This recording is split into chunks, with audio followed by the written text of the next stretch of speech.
Je m'appelle Walter Moreau. J'ai 82 ans. Et je vais vous dire quelque chose que j'ai mis jusqu'à mes 75 ans à comprendre. Quelque chose contre quoi personne ne m'avait mis en garde, et que j'aurais aimé que quelqu'un me dise clairement quand j'avais encore le temps d'agir. Les gens qui vous aiment ne sont pas votre système de soutien. Cela semble faux, je sais, peut-être même cruel, mais restez avec moi. J'avais 69 ans quand Linda est tombée malade, pas soudainement, progressivement, ce qui, d'une certaine manière, est plus difficile. On voit la chose arriver, et on ne peut pas l'arrêter, ni la détourner, ni la vaincre par le travail. J'étais toujours le même homme, je gardais ma routine, je payais les factures, je réparais ce qui cassait. Mais quelque chose avait glissé sous mes pieds, et j'étais trop têtu pour admettre que je le sentais. Notre aîné, Daniel, vivait à 40 minutes de là à l'époque. Il appelait le dimanche. Karine envoyait des cartes pour les fêtes. Elle l'a toujours fait. Stéphane était plus loin. Il l'avait toujours été. Les plus jeunes avaient déjà leur propre vie bien entamée. Je n'ai appelé aucun d'entre eux quand les choses sont devenues difficiles. Ce n'était pas de l'orgueil exactement. C'était plutôt que je croyais sincèrement qu'être un homme qui ne pesait pas sur les autres était synonyme de force, que je leur faisais une faveur en gérant tout en silence.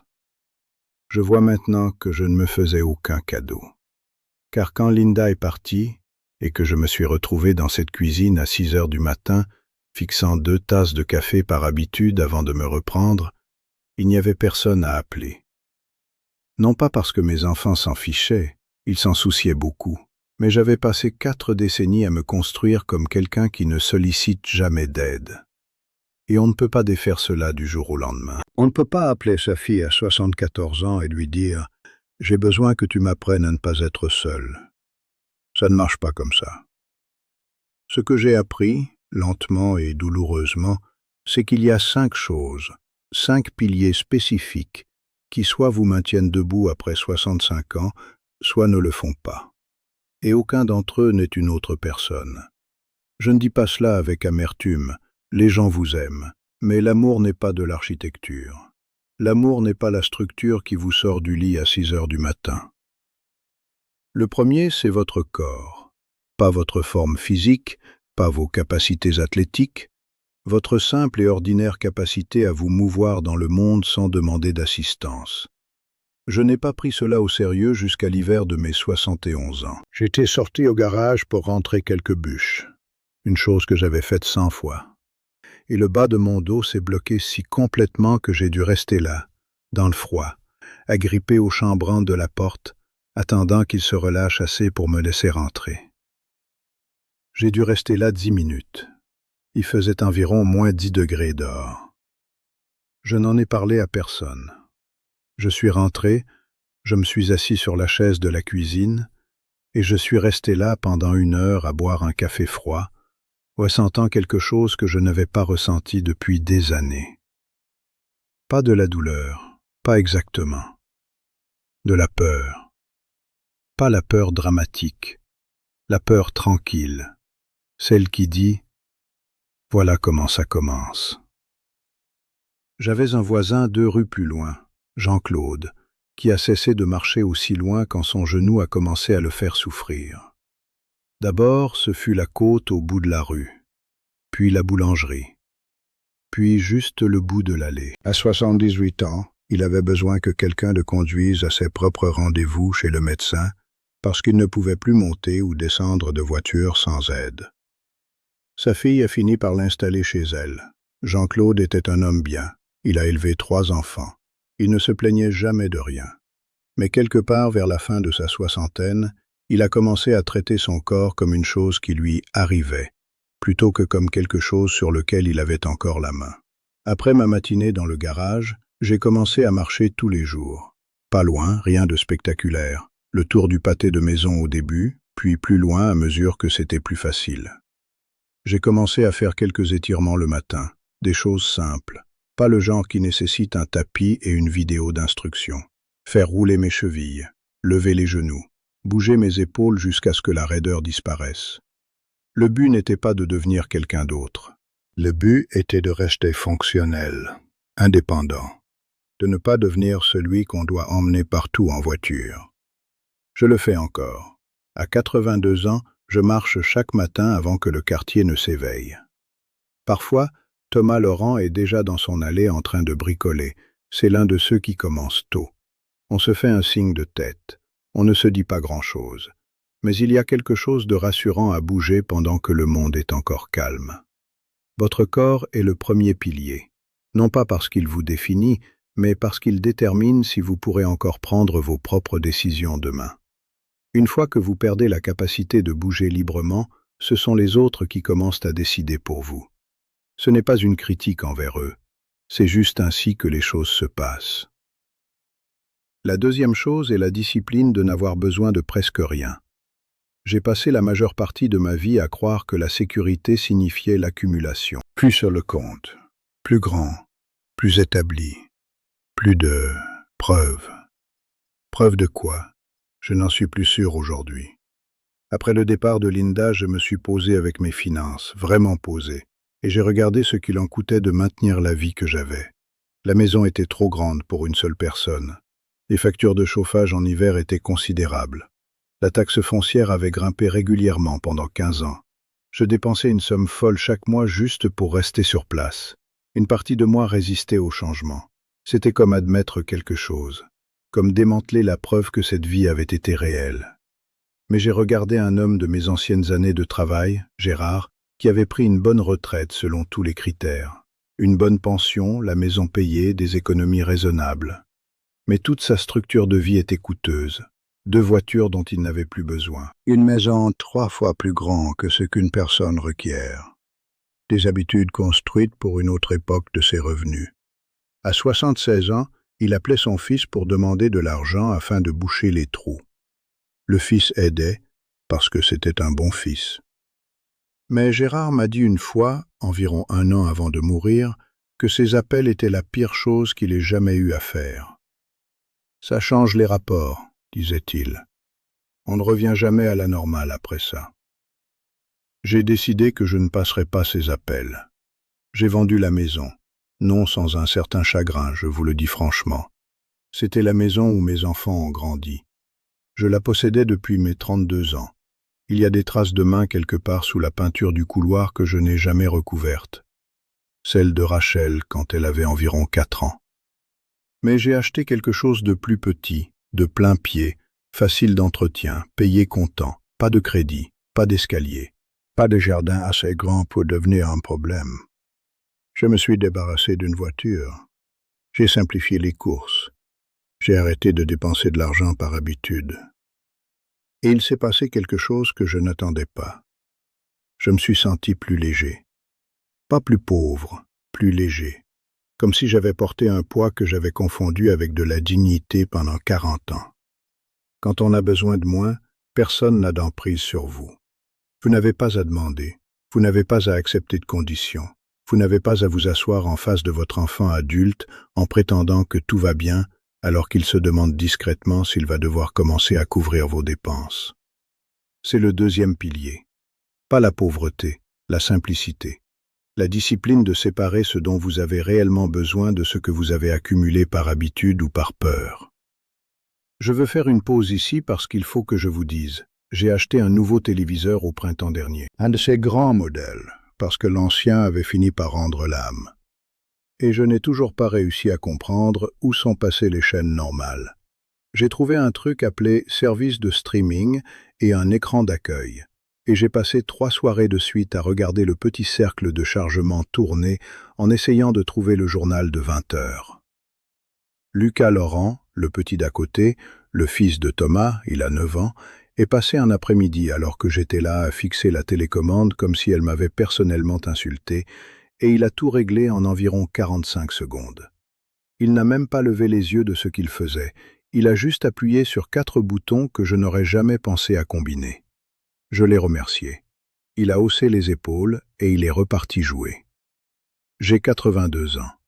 J'ai réparé des moteurs. J'ai élevé 5 enfants. Et un gamin de 9 ans a dû me sauver de ma propre télévision. Bref. Le troisième pilier est votre santé. Et je parle des habitudes, pas de la chance. Je veux dire cela clairement parce que j'ai vu trop d'hommes de mon âge traiter leur santé comme une loterie, comme si certaines personnes tombaient simplement malades et d'autres non, et que le mieux que l'on puisse faire est d'attendre de voir. Ce n'est pas tout à fait faux.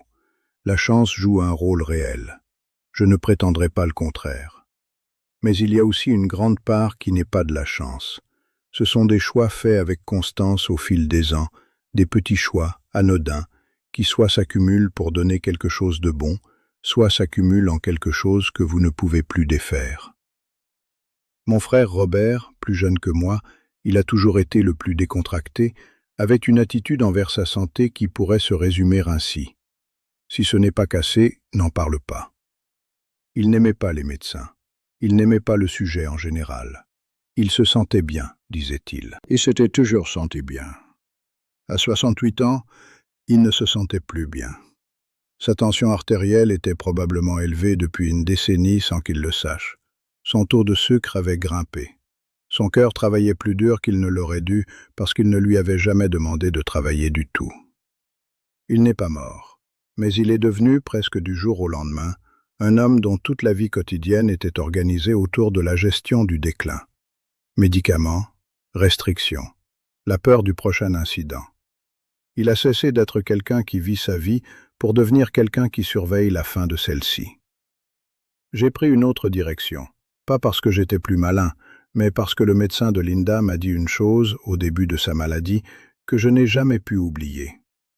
La plupart des gens que je vois dans de graves ennuis à 80 ans, j'ai vu les signes d'alerte à 65 ans. Ils n'ont simplement pas agi. Alors j'ai agi. Je suis allé chez le médecin chaque année, même quand je me sentais bien. J'ai maintenu mon poids dans la limite du raisonnable.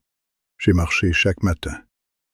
J'ai réduit les choses que je savais être des problèmes, mais que j'avais trouvé confortable d'ignorer. J'ai bu de l'eau plutôt que ce qui était le plus facile. Rien de tout cela n'était dramatique. Rien de tout cela ne semblait significatif sur le moment. Mais j'ai 82 ans et je ne prends aucun médicament quotidien sur ordonnance. Mon cœur est régulier. Je conduis toujours moi-même partout où j'ai besoin d'aller.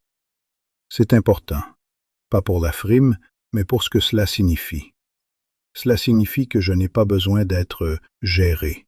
Je n'ai besoin de personne pour me le rappeler, me programmer ou me transporter. C'est encore moi qui commande ma journée.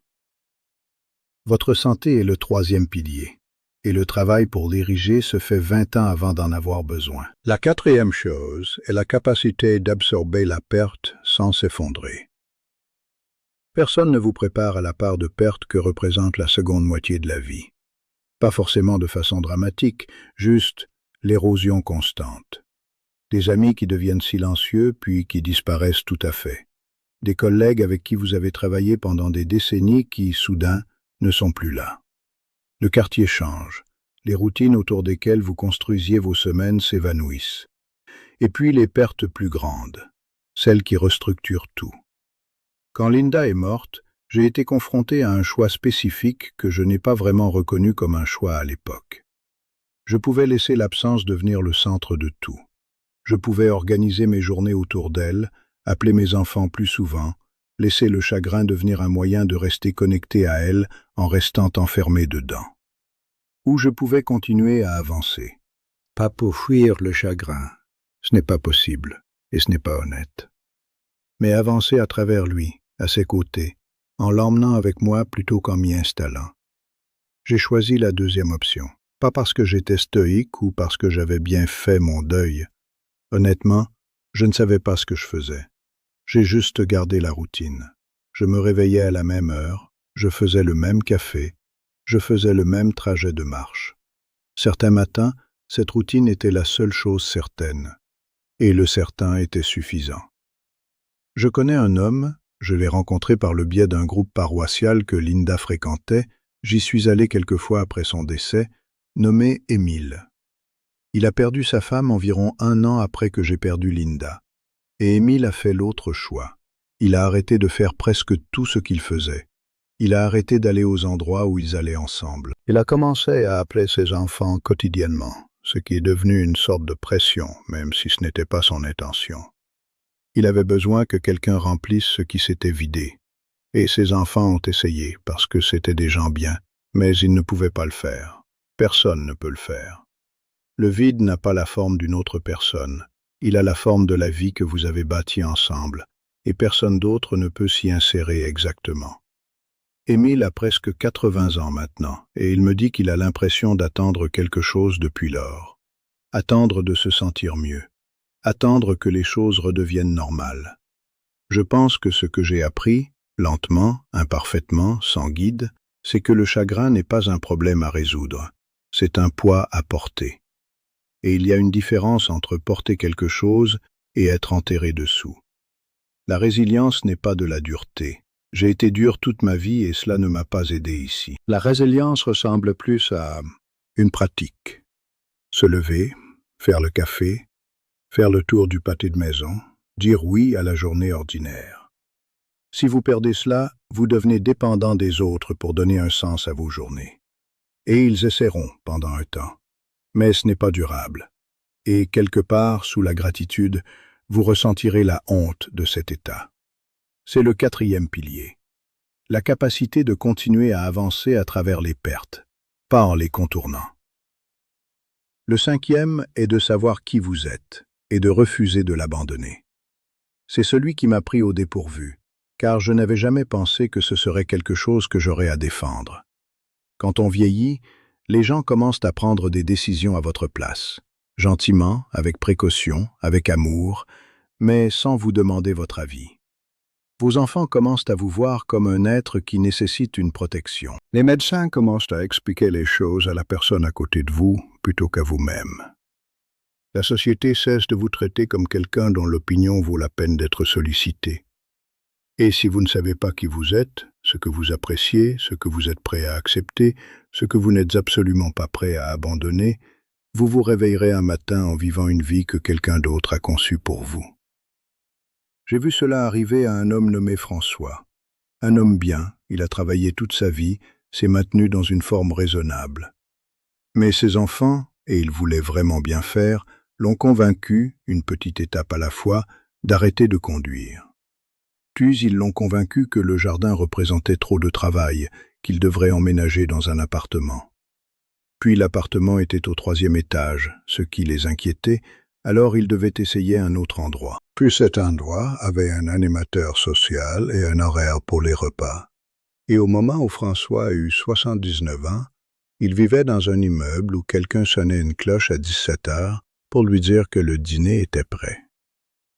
La dernière fois que j'ai vu François, il avait l'air bien, techniquement, assez sain. Mais il avait une attitude que je ne peux décrire que comme effacée. Comme s'il s'était retiré de lui-même quelque part en chemin et qu'il n'y était jamais vraiment revenu.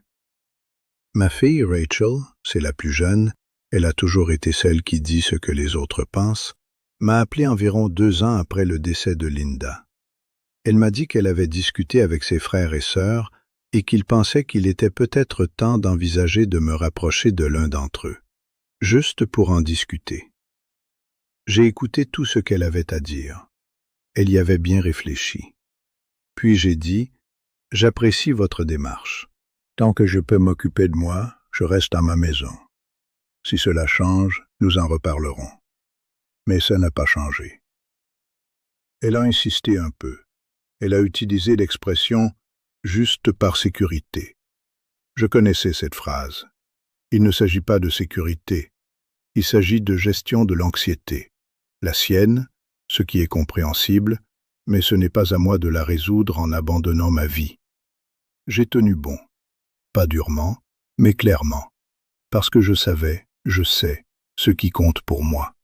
Mes matinées, mes marches, ma propre cuisine, la capacité de m'asseoir à ma propre table à n'importe quelle heure, de me faire mon propre café sans que cela ne regarde personne.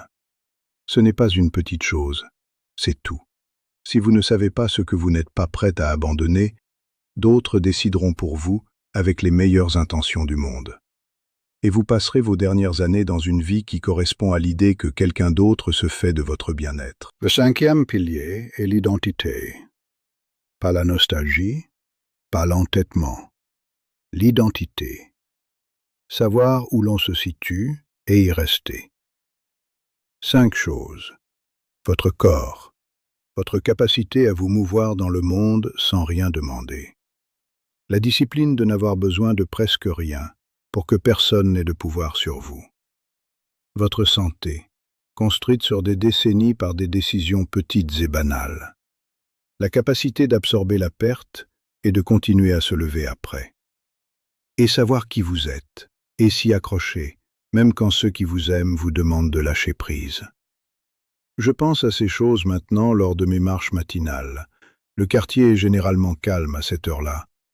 Les mêmes maisons chaque matin, les mêmes virages, les mêmes endroits où le trottoir se soulève à cause des racines des arbres que la mairie promet toujours de réparer. Il y a là une simplicité dont j'ai appris à dépendre, pas des autres, de moi-même. Je n'en suis pas arrivé là parce que j'étais discipliné ou prévoyant. J'en suis arrivé là parce que j'ai fait assez d'erreurs quand il était encore temps d'en corriger la direction. J'en suis reconnaissant. Même pour les moments difficiles, même pour les pertes. J'ai eu droit à une vie pleine. Ce n'est pas rien. Si vous êtes encore avec moi, merci, simplement.